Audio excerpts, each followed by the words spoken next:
I've been talking about on Discord. Like, I came out of a relationship, and like 4 years now, it's kind of like I feel I'm over communicating stuff all the time.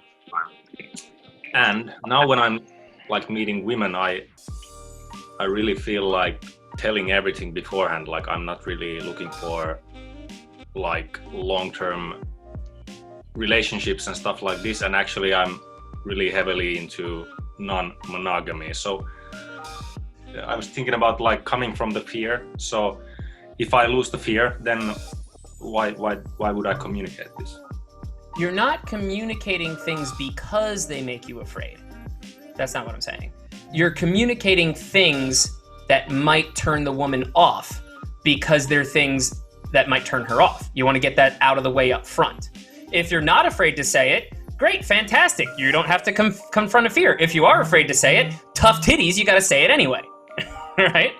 When do you communicate this stuff, and how much you actually how do you make it attractive?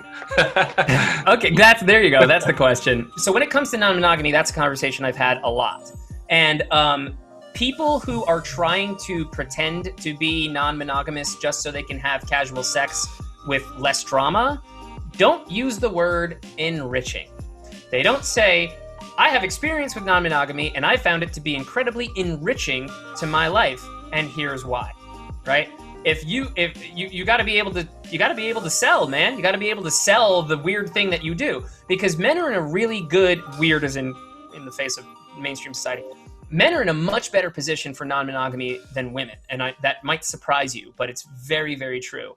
Men can barely handle a monogamous woman, let alone a non-monogamous woman who says, oh yeah, I have other partners, but we can still sleep together. That fucking blows guys' heads right off, and they don't know how to respond to that, and they end up actually being rude to the woman or standing her up or other things like that. They basically puss out. Women, on the other hand, it's a much stronger value proposition. You're basically telling a woman, hey, I'm not jealous, I'm not needy, I'm not possessive, you can do whatever the hell you want to do, tell me about it if you want, don't if you don't. I'm going to be a consistent force in your life, a consistent force for no strings attached sexy time. Nobody else is making her that offer. You're going to be the only guy in her life making her that offer. So if you know how to communicate that value, you'll get a lot of women who identify as monogamous but sleep with you.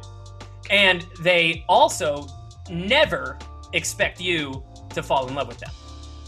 Right? If you do this correctly, those are the situations that you set up. So nobody's time is being wasted. Nobody's feelings are getting hurt. It's all upside. You're basically conscientiously and very aware to mutually objectify each other.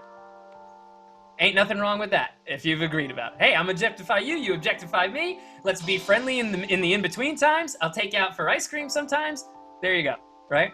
So, and I'm happy to, like, you can list off the things that you're like, I think maybe I should include these things, and I can help you come up with like good ways to say them or whatever. Because one of the things that I teach is you're always communicating the same message, but how you communicate it does matter. So there's a difference between I'm non-monogamous, and if you hang out with me, I think you might see the benefits of it, and you should give it a chance and check it out, and maybe read this book, versus I fuck other people and you have to get used to it, right? Like, there's a big difference. Catch more flies with honey. I actually did end up on a date with a girl I met called Approach, and she's the one who mentioned that she was non-monogamous and that she didn't have time to have a relationship. And this was like within the first 25 minutes of the date. And from then on, the date was just so much more open because there was less uncertainty. It was like, all right, there's nothing's off the table. So just like, yeah. So that was it just kind of worked out better. Yeah, proof of concept right there, man.